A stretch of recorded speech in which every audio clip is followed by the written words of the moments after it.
On Wiki Travel, the Pacific Northwest is best known for its beautiful coastline, green interior, rainy weather, and spectacular mountains. But because of all this, it's also the perfect place to go missing. My name's Carmita, and I grew up in the Pacific Northwest in Portland, Oregon. I host a podcast called Missing in the PNW. My podcast is different from others you may have heard because I focus specifically on two things. The first is that all of the missing person cases that I cover are strictly from the Pacific Northwest in Oregon and Washington. I know, the title of my podcast should have given that one away. The second thing is that my podcast focuses strictly on missing persons from marginalized communities, such as the Black, Hispanic, Native American and Indigenous people, and the LGBTQ plus communities. You know, the ones that get absolutely no media attention. Now, I am not an investigative journalist or a reporter. I'm actually a widowed mom of 3 who loves true crime and has a passion for social justice. So join me in helping to spread the word on these missing person cases and help be the voice for the ones that are now voiceless. You can find Missing in the PNW on all of the major streaming apps as well as on socials at Missing in the PNW podcast. If you have a case you want me to cover, please email me at missinginthepnw@gmail.com or send me a message through Facebook Messenger. I hope to talk to you soon. And remember, have fun, but be safe. Darkcast Network. Out of the shadows come the best indie podcasts. Hey everyone, welcome to True Crime California. I'm your host Cindy, and I'm glad you're here.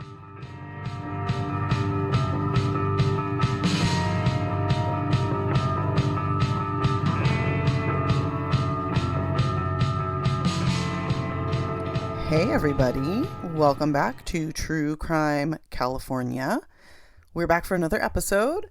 Last week we covered a doozy of a case, Dorothea Puente. It's a case near and dear to my heart because I grew up near there, and when I was a little kid, I got to see the murder house because I lived near Sacramento.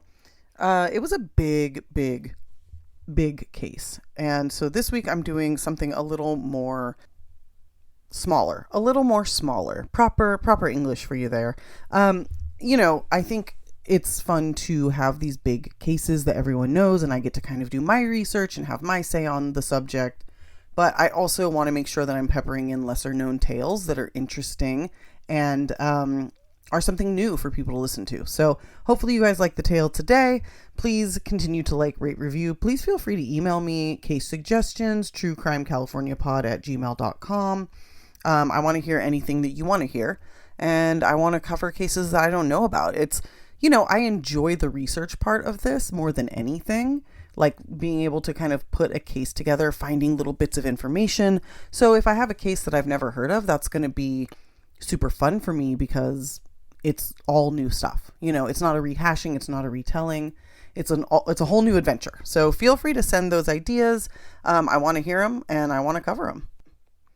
For now, let's go ahead and get into this week's case. I'm going to be covering the murder of Thomas and Jackie Hawks. This murder takes place in Orange County, California in 2004, specifically in Newport Beach, one of the most affluent cities in California.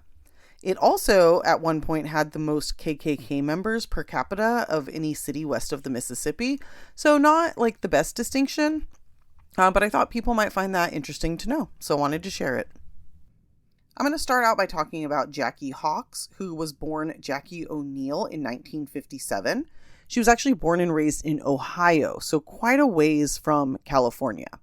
She was a really fun-loving, adventurous person who longed for better weather, which totally fair, and a more exciting life, which also totally fair. When she turned 18, she and her then husband, Lester Newell, who went by Les, moved first to Texas, then to Arizona, going more and more into warm climates. And if you ask me, going a little too far. Arizona is hot as balls. It gets up to like the 120s regularly. I have been there in the summer and it feels like you're getting slapped in the face with like a fire log. It's insane. But anyway, she found the warmer weather, I guess. Now, to clarify, she was married, I believe, at age 16 or maybe 17 which I guess wasn't that weird in the Midwest in the 70s. The marriage was a very happy one, but very unfortunately came to an end just a few days before Christmas in 1985, when Les and Jackie were out riding their motorcycle, just going like on a quick run to Kmart. Out of nowhere, a drunk driver in a large pickup truck came barreling at them head on. Les threw their bike down and put himself between the truck and Jackie, and as a result was crushed, suffering major trauma to his head and chest. Now, unfortunately, he died instantly. Jackie survived, but suffered a broken pelvis and also lost her ability to have children, which was something she had always wanted and was planning for with Les before the accident. So this is, very tragic, of course. And for a while, Jackie even had to move back in with her parents so that they could help her get around and take care of herself while she was healing, because she could not walk. I mean, her pelvis was crushed. Like that's a tough thing to recover from. After about 4 months, she was finally well enough to be on her own, and despite still being in a wheelchair at this point, she did decide to go back to Arizona and kind of did her best to resume her life. Shortly after returning to Arizona, she met Tom Hawks at a mutual friend's cookout. Tom Hawks was 10 years Jackie's senior, just as her first husband was, and was a very good-looking, very fit man. He was recently divorced and worked as a probation officer and was also a bodybuilder, so very, very fit. He had 2 young sons, Matt and Ryan, and was all around just like a really good guy, very silly sense of humor, always playing jokes, life of the party, but also like a responsible adult man. Now I'm going to talk about Tom Hawks here a little bit, besides what I just said about him. He was born on Christmas Eve, 1946 in Pasadena, California. Now, I don't actually know how he ended up in Arizona, but he was there in 1986 when he met Jackie. Now, at first, Jackie was not interested in dating because she was still mourning the loss of her first husband and also, trying to heal her body. But even so, there was no denying the chemistry between Tom and Jackie. And although Jackie said she wasn't ready, she did allow Tom to keep in touch with her, and the two began talking fairly regularly. Now, Tom would even come by her house randomly, like not even telling her he was going to come by, and he would bring her pints of Haagen-Dazs ice cream. Sometimes if Jackie wasn't home, because again, Tom is just coming by whenever. So when this happened, he would eat the pint and leave the empty carton on her doorstep to let her know what she had missed. Like, oh, you missed me. You missed some amazing ice cream. Now, apparently this was his style of humor, very playful, very silly, and Jackie loved it, as she was also a very playful person. So they really they synced, like they were perfect. They vibed. So as you can imagine, pretty quickly they did start dating, despite what she said, and soon after that, they were engaged. Now, in 1989, the two were married in a Hawaiian-themed wedding in their backyard in Arizona. And from the start, even when they were still just dating, Jackie loved Tom's sons as if they were her own. I think it would be more than fair to call it fate that she met and fell in love with a man with children, since she couldn't have her own and really wanted her own. And in fact, many years later, when one of Tom's sons, I believe it was Matt, was about to become a father, Jackie could not contain her excitement over having her first grandbaby. And for her, there wasn't any delineation or difference. Like, it's not her step grandbaby. That's her grandbaby. That's her child. Like, that's her, child's child. So, everybody in the family felt the same way. That's just how it was. She was the mom. She was the grandma. Now, I mentioned that they had a Hawaiian-themed wedding at their home, so they didn't go to Hawaii. They just had a Hawaiian-themed wedding. This is very much aligned with the way that Tom and Jackie lived. They were super, super frugal, choosing to save their money to invest in real estate, which they did, and they were able to buy like a few different properties. And they saved the money they made from that so that they could retire early and enjoy their lives together. During this time when they had these, real estate investments, Tom continued to work as a parole officer, and Jackie actually became the manager of the properties, thereby saving the money on hiring a management company. The plan worked perfectly, And when Tom was 55 and Jackie only 45, they were able to not only retire, but to buy a yacht to live on so that they could travel the world. And this is exactly what they did. Over the following 2 years, the couple went on countless adventures, always together, always smiling and laughing, just completely, totally in love. There are some home videos and photos from this time, and they're just enjoying every moment. And Tom is an absolute joker. Everything he's doing is just goofy and silly. They just seem like they're always having a good time. Now, before they embarked on their around the world adventure, they first moved to Newport Beach, which is California, so they would have a place to dock their yacht. And because it's a beautiful area and a great place for this type of lifestyle, and it was probably the closest place to Arizona where they could actually find a place to dock their yacht, so it just made sense. So they kept in touch with friends and family constantly while they were on these trips, calling them, weekly, sometimes even more often. So when they suddenly stopped all communication on November 15th, 2004, everyone got worried.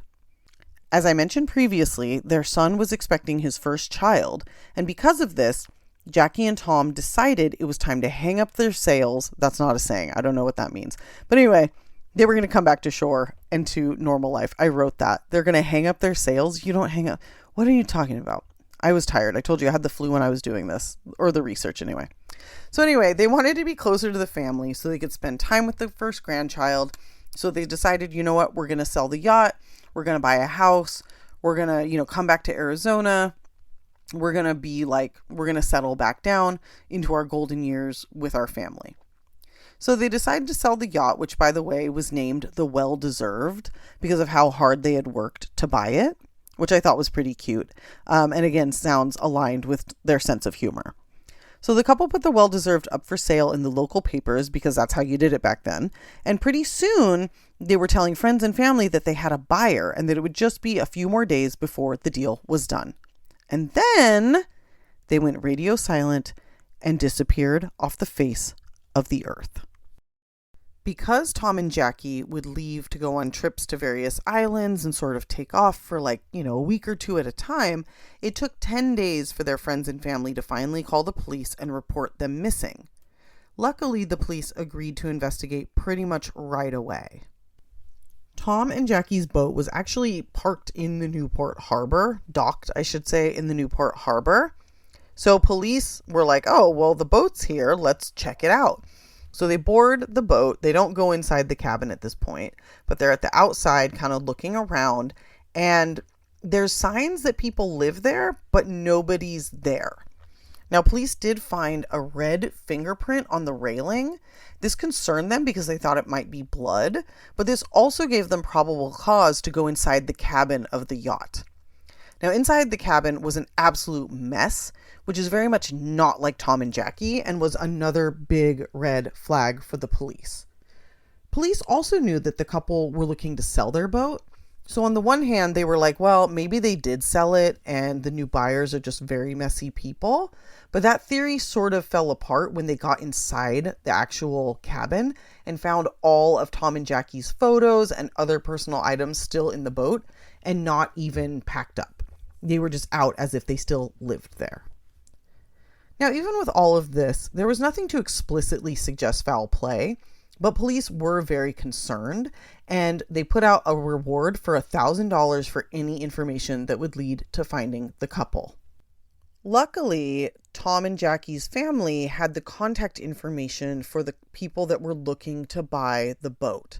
So police were able to reach out to this couple to see if they knew anything about what was going on. Now, the couple's names were Jennifer and Skylar DeLeon, a young married couple living in Long Beach.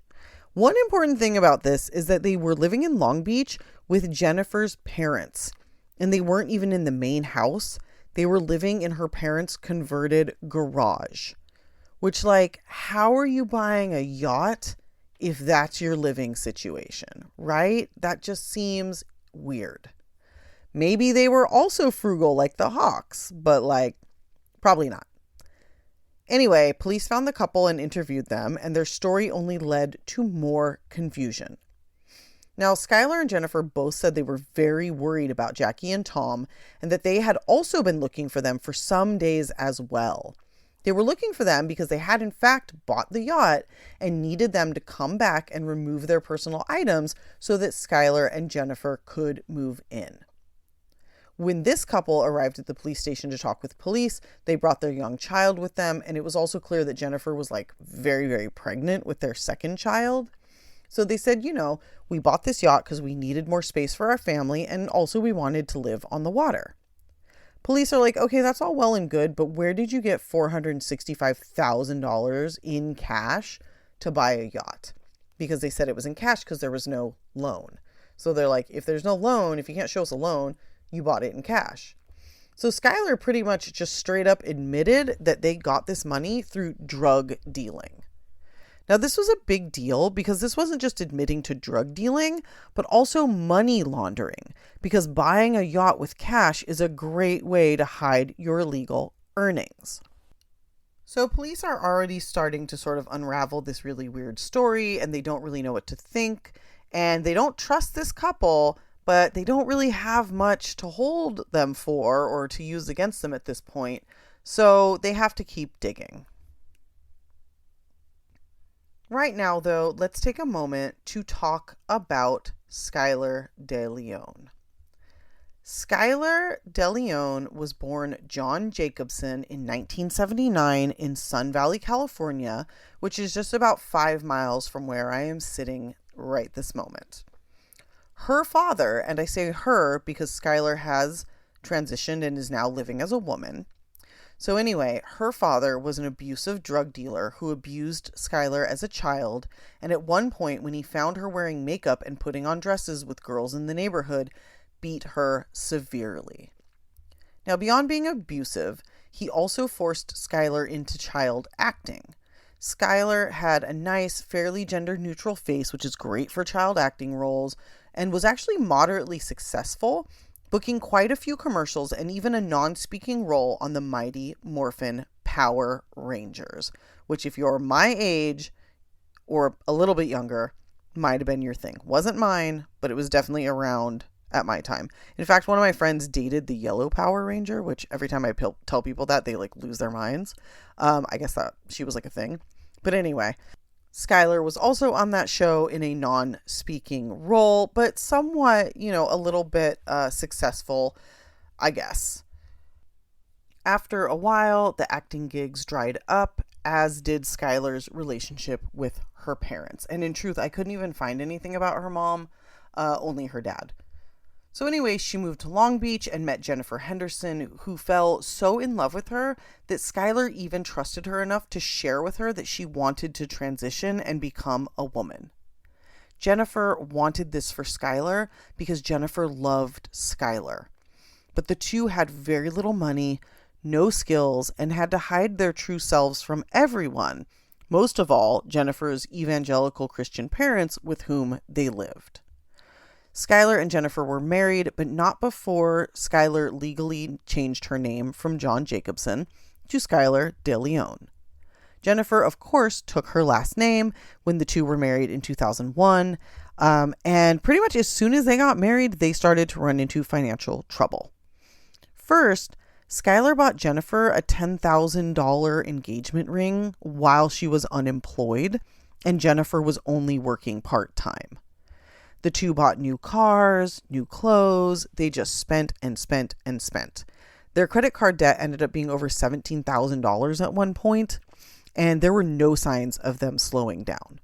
So eventually they got desperate for money. They couldn't get any more money on their credit cards. They couldn't pay their credit cards. They didn't have jobs. They didn't have money. So Skylar does the only thing that makes sense to her. She goes out and she commits a robbery, for which she was caught and for which she went to jail.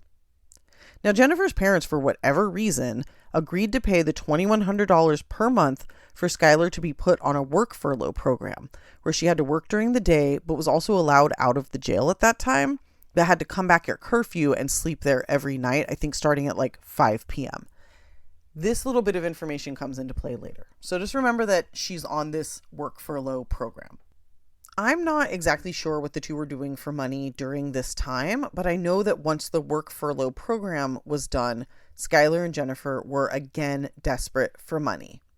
Skylar wanted to transition but needed money for hormone treatment and surgeries, and the couple was also about to have their second child, having already had one in 2003. So now we're in 2004, and they hatch this horrible plan to steal this yacht from Tom and Jackie. And we'll get to that, but right now they are talking with police, and Skylar just admitted to money laundering. So I'm just bringing us kind of back to where we were. This admission actually threw police off the scent, because why would you openly admit to a felony when you don't have to and when you have a record? So they're thinking like, okay, maybe this person is actually just a drug dealer and bought this yacht with cash. Maybe they're not actually involved in anything more nefarious, but if that's the case, where are Tom and Jackie? Also, this kind of made the police go, well, if this is true, that means the Hawks had nearly $500,000 in cash on them when they went missing, which could be a very good reason for their disappearance, not related to Jennifer and Skylar. So police go ahead and they do their due diligence. They interview all the people on the paperwork given to them by the De Leons, because the De Leons produced the bill of sale. And they said, we signed it, they signed it, our witness signed it, and we had it notarized. So they go and they talk to Alonzo Machane, who acted as the witness for the sale. And they also talk to Kathleen Harris, who was the notary who notarized the sale. Both of these people say the same thing. It was legit. They were there when it happened. Everybody had the same story. And like, why would a random ass notary be lying about this? So cops are, at least for the moment, kind of satisfied. Or not even satisfied, but they just can't really argue the point because everything aligns and it doesn't seem like anybody's lying. And I should also mention that Alonzo was a guard at the work release where Skylar had done her time. So Alonzo had a decent reputation, but police did find it weird that he was hanging out with a former inmate. But I mean, everything lined up. So they were like, all right. That being said, so they're like, okay, we don't necessarily think that you guys had anything to do with it, but the boat now belongs to you and we want to search it to try and figure out if we can get any evidence for whoever was involved. So they say, do you guys mind if we search the boat? And the couple said, absolutely, please feel free. We don't have anything to hide, like whatever you need. Police search the boat and they don't find anything. There's no evidence. And in fact, that bloody fingerprint ended up just being like rust. So they've got nothing. Everything seems on the up and up. The couple bought the boat outright. They have their witness. They have their notary. And there's no evidence to the contrary. Now, one thing I wanted to say that the police did still have kind of outstanding that they were looking for was the Hawks' car, which had been missing the entire time the couple had been missing. And supposedly, the last time that Tom and Jackie Hawks were seen, they were driving away in their car with the money from the yacht sale. And of course, the last people to see them were Skylar and Jennifer. So now it's been 3 weeks since Jackie and Tom disappeared, and finally, police get a break in the case. The couple's bank actually called the police. So it's their bank in Arizona. And calls police and they say, someone came into the branch today and attempted to access the Hawks' bank accounts. This couple that came in had with them a power of attorney document signed by the Hawks and stating that this couple had total control of all of their bank accounts. So they come in, they ask for access to the accounts, they show this documentation. Very luckily, the bank teller at the time had the presence of mind to say, no, I'm sorry, I can't do this for you. I need to check this out with their bank at home in California. I need to verify their signatures before we can move forward. Come back tomorrow. So this bank teller sends them away and immediately calls the police because something is fishy. The police are given access to the video cameras in the security cameras from the bank, and they look on the footage from that day, and wouldn't you know, the couple on the film is Skylar and Jennifer. So they're in Arizona at the Hawks Bank with power of attorney documents attempting to access their bank accounts. So the police are like, okay, something's going on here. They call Skylar and Jennifer back in for another interview, and they say, how on earth did you get the durable power of attorney over the Hawks' accounts? Skylar says, oh, I can explain. Tom and Jackie wanted to buy a house in Mexico. I said, hey, I can help you do that, but you've got to give me power of attorney so that I can access all of your accounts and help you buy the house in Mexico, because I have friends in Mexico that will sell you a house. Now, if this sounds like it doesn't make sense, that's because it doesn't. Why the Hawks wouldn't just do it themselves makes zero sense, but they're going to give this absolute fucking stranger access to every single personal document. You know, power of attorney is more than just for money. It's everything in your life. So they're going to sign this over. These super money conscious, like careful people are going to sign over their power of attorney to a stranger, some person in their 20s that they don't know. This story was so stupid it was a waste of breath, but Skylar did her best to sell it. And surprisingly, they had the documents to back it up. Now, what's really interesting about this power of attorney document is that it too was notarized, and the signatures were also verified as real. So how does this happen? Because the story checks out, at least on paper, literally. At first, police were stumped, but then they checked the documents a little more closely and they noticed something a little weird. Jackie Hawk's signature, while verified as being hers, wasn't quite right. It looked as though the S had been added to her last name later on, meaning that whoever signed her name left the S off on the first time. And I'll jump ahead and tell you later on that police determined it was in fact Jackie who signed her name, and did this on purpose as a way of communicating that the documents were signed under duress, which is super fucking smart. So now police are going hard, interviewing Skylar over and over. As a reminder, the Hawks' car is still missing, and police are very hopeful that they're going to find it. And in anticipation of finding it, they set a trap for Skylar. Now they ask Skylar, fine, you were given power of attorney, you bought the boat with cash, we're going to take all of these things on face value. Can you confirm that you've never been in the Hawks' car before? And Skylar said, no, I've never been in their car. Police said, great, can we then get some DNA from you to exclude you from any DNA that we find on the boat? And she said, yeah, no problem. Now this is another smart move because now they have her DNA on file. If they ever do find the car and they find her DNA in the car, now they've caught her in a lie. So she's like, yeah, whatever helps. She doesn't realize she's being set up. So from here, police do a media blast about this car and also enter it into a national database. Finally, after a couple of weeks, they get a break when the car is found in Mexico. Now, often the police don't love the media, but they certainly do when they can use them to get leads. And in this case, it worked because there was a woman from Baja, Mexico, who saw this on the news and called police and said, hey, guess what? I'm looking at this car right now. It's parked across the street from me. So police go down hoping they're going to find the car, and with it, they're going to find the Hawks. Because this is still possible, right? I mean, maybe. Unfortunately, this was not the case. That being said, when police went to get the car, they got another big break. The man who was in possession of the car, because it wasn't just dumped, it was at somebody's house, said, oh yeah, this car was given to my son as a gift from a friend.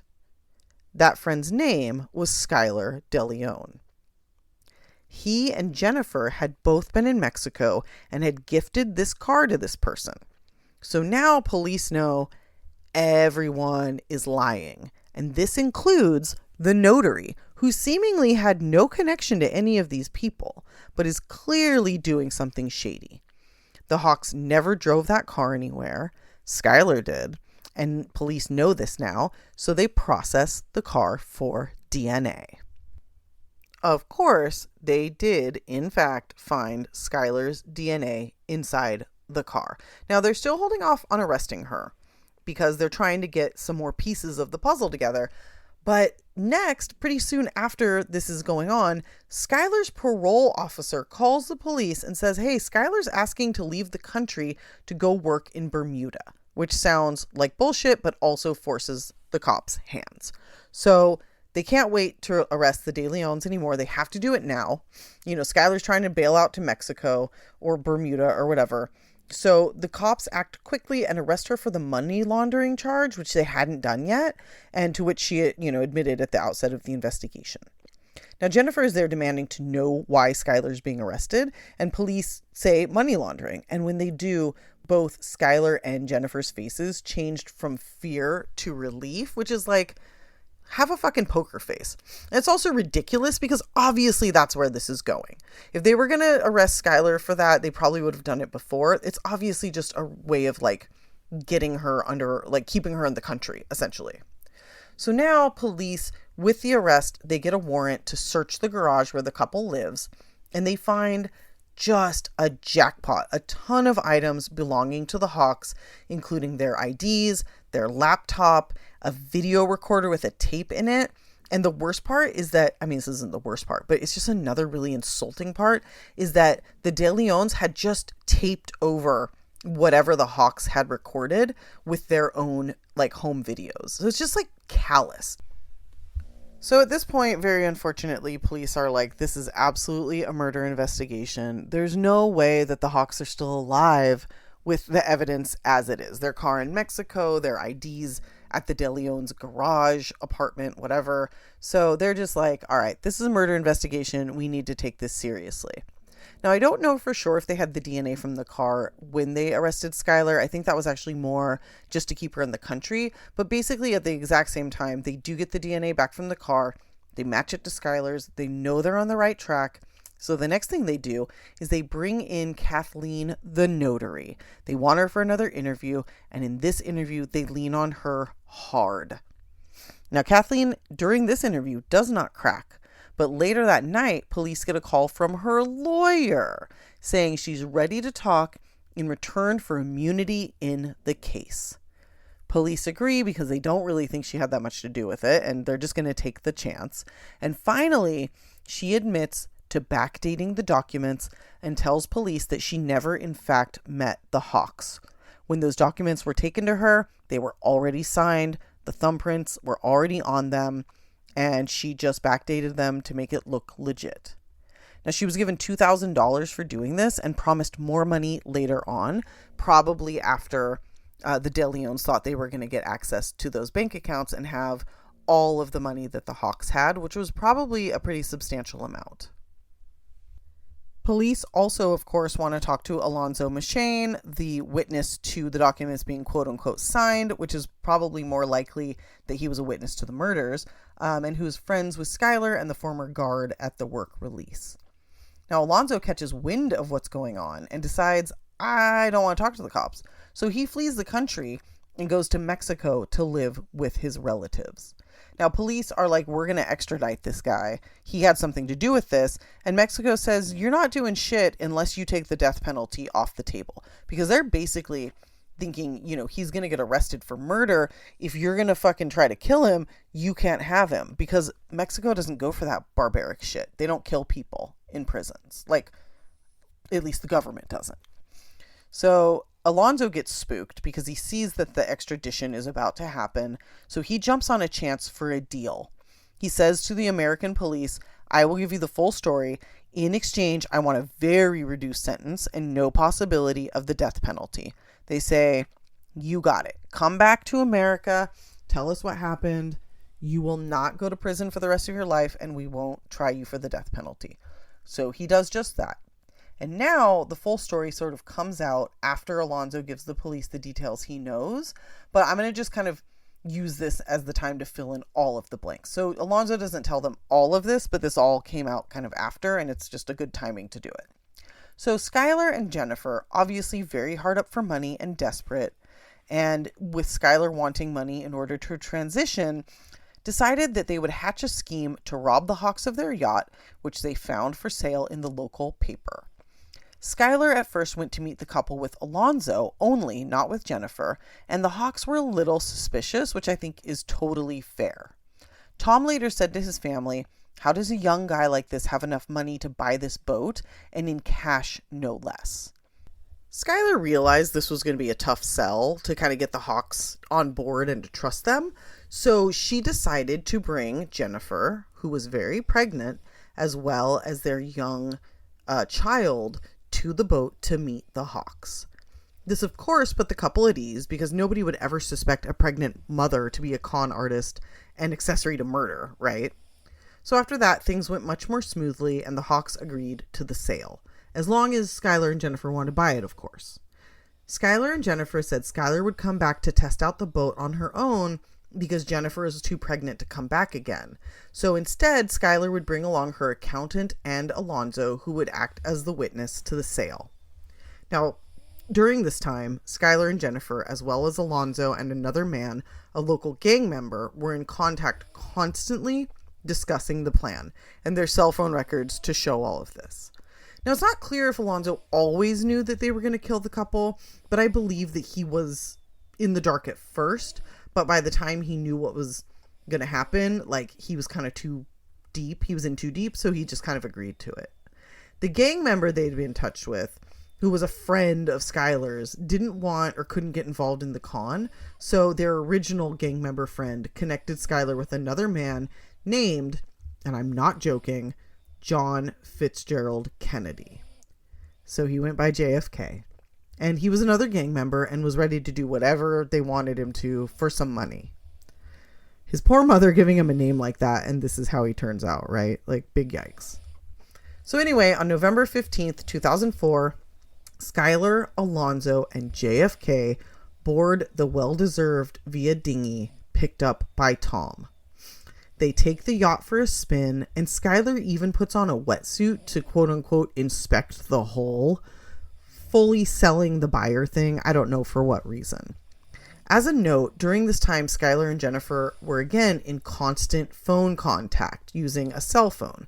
So while she wasn't there, Jennifer was very much involved in what was going on and even had like play-by-plays. She had also provided Skylar with the durable power of attorney paperwork later found by the police. Jennifer had downloaded and pre-filled out the forms, so all they needed were the thumbprints and signatures of the Hawks. So after Skylar's done inspecting the hull or whatever, she goes back up to the boat and changes back into normal clothing.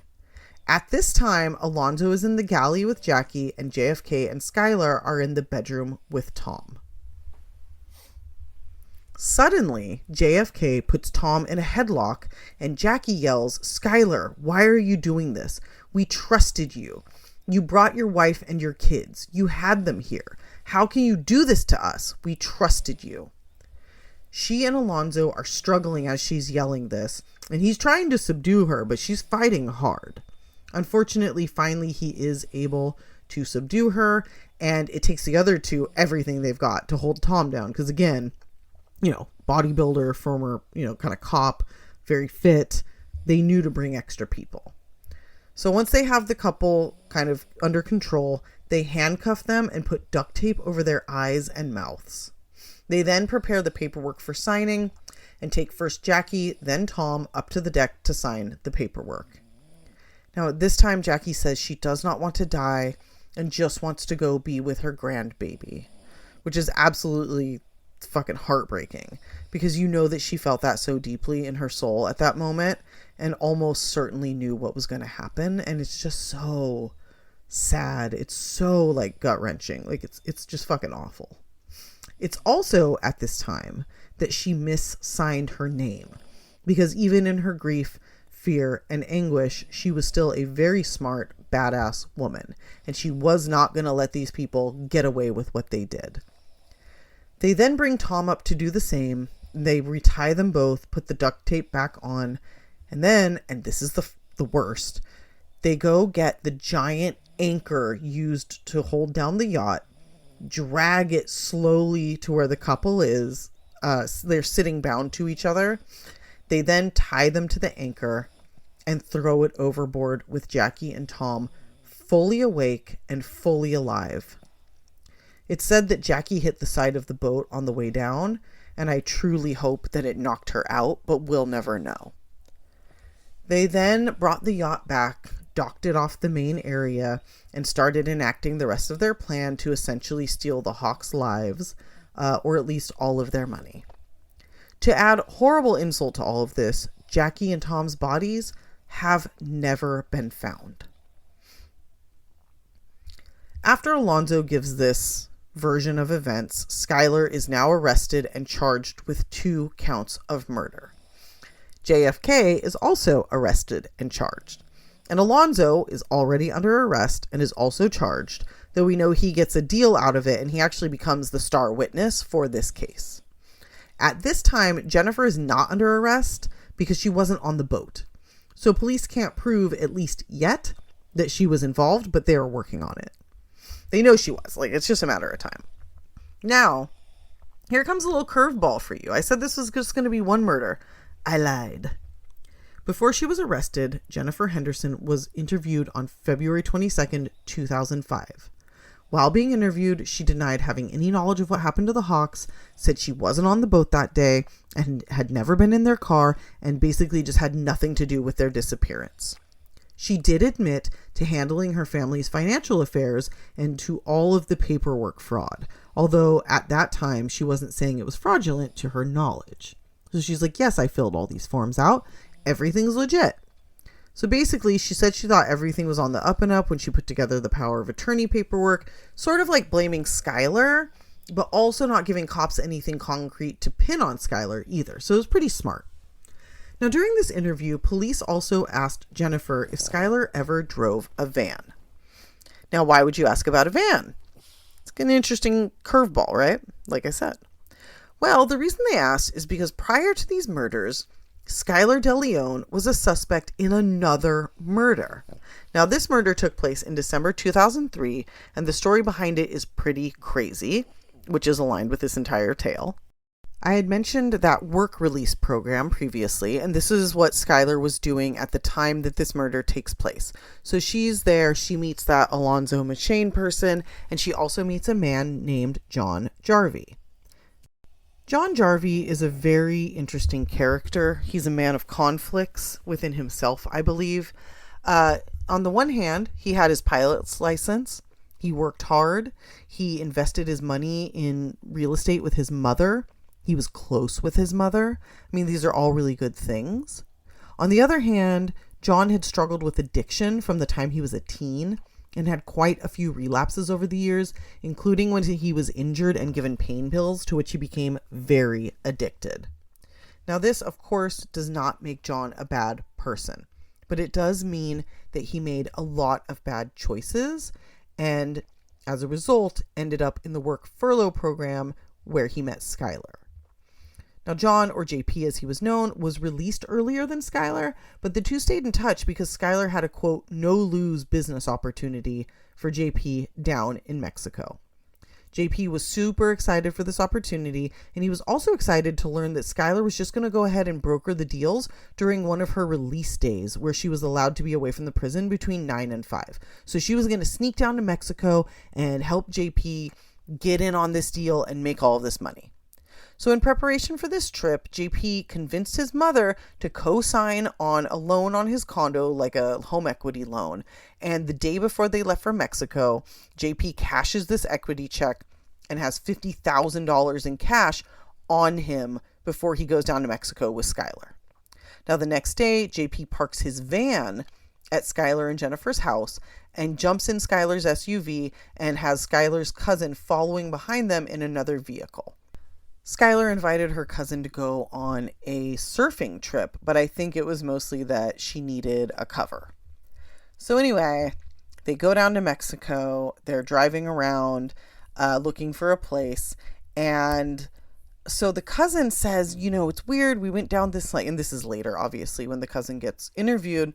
He says, we went down this weird road, this dirt road, and I didn't really see what happened. I just drove away because it seemed like something weird was going on, which sounds like bullshit. I have a feeling that the cousin saw everything, but they basically said I don't know, it looked weird, so I left and just met Skylar at the surf spot.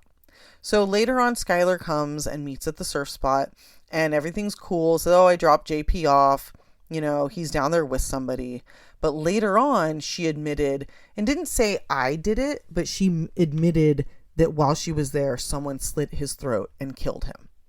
That someone was, of course, Skylar, who also robbed JP of the $50,000 in cash. Now, if you're wondering how the police ever caught on to Skylar's potential involvement, the van that JP drove had a tracker placed on it by his loan company in case he defaulted because he had pretty bad credit. So when he went missing, this tracker was checked, and it was found that his car was left outside of Skylar and Jennifer's house for a few days before being moved to a random place in Long Beach. So Skylar and Jennifer dumped his car after murdering and robbing him. Now, after that, Jennifer called Skylar's cousin to give him a story to tell police if they came knocking, which ties her to this murder. She knew what happened. She was helping to cover it up. She wasn't there, but she's sort of facilitating it. And that's exactly what she did with the murder of the Hawks. And now Skylar's being charged for these other 2 murders. So police decide to reopen this case because they didn't really have enough, evidence against her. So they bring the cousin back in, and this is when the cousin cracks and tells the story that I just kind of relayed, and in return escaped any prosecution. So now we have 2 people kind of giving the full story and not being arrested, Alonzo was arrested, but definitely not getting like a full sentence. And this cousin is like, dude, Skylar is already, going to prison for 2 murders. I'm not going to risk my own ass. So he turns on Skylar and tells the whole story, which is smart. Now, I'm not 100% how they did it, but finally, Skylar's been in prison. And in April 2005, police do arrest and charge Jennifer DeLeon for the Hawks murders. So to recap, the people standing trial were JFK, who not only was found guilty but given the death penalty, Skylar DeLeon, who was also found guilty and given the death penalty, Alonzo Machane, who was given 20 years for his cooperation, and Jennifer DeLeon, who once again is now Jennifer Henderson, who was found guilty and given 2 life sentences without parole. And I will remind you that she had 2 children that she just left without parents. Now, after her incarceration, Skylar had a lot of issues, including one incident where she attempted to cut off her own penis using a razor blade she somehow got her hands on. More recently, she was given the ability to transition while in prison, and according to prison officials, is now doing much better mentally. There are a few reporters who have interviewed her over the years and find, she's without any sort of remorse, only concerned with her own well-being, and therefore completely unable to be rehabilitated, which I think isn't really the plan, considering she was given the death penalty. But again, in California, that's more for show, since there's a moratorium on that, which will likely last a very long time. So anyway, that's the story. They finally get 2 people to turn, and everybody else goes to prison forever or potentially gets put to death. Not a very satisfying end. I mean, I'm glad everybody got, caught. But, what a horrible thing to do to somebody. What a horrible, I don't know. Just throwing them overboard. And the police said that when Alonzo told this story of their murder, that he started crying. So they're like, at least this guy has something of a heart. But at no point has Skylar ever shown an ounce of remorse, which is fucking terrifying. Above all else, it's just really scary that somebody can do something like that and then just go have a sandwich. Never mentioned it again. And when it's mentioned, just not fucking care. People like that terrify me on such a deep, deep level. Anyway, guys, that's the story for this week. Thank you for listening in. I have to tell you guys, I use the exact same mic in the exact same recording program the whole time. But every time I have to stop and restart the recording, it goes on a new track. And I feel like every track has a different recording level, despite me changing nothing. So if there's a little bit of audio difference between certain parts of the story, I apologize for that. That's why I'm working on sort of editing and normalizing it after the fact, but I have very limited knowledge on how to do that. So hopefully it's not too much of a distraction to anybody. If you never noticed it, pretend I didn't say anything. But anyway, guys, thanks again for listening. I hope you come back next week for another story. another horrible tale. And I hope you enjoyed this one, even though it was a little more off the beaten path. I think these stories are very important to tell, so these victims' names can be known and their stories can be shared. All the love to the family. This is a terrible, terrible case. So thanks again for listening. Please like, rate, review, share with your friends and family. Tell everybody you've ever met about the podcast. Thank you very much. And until next week, stay safe.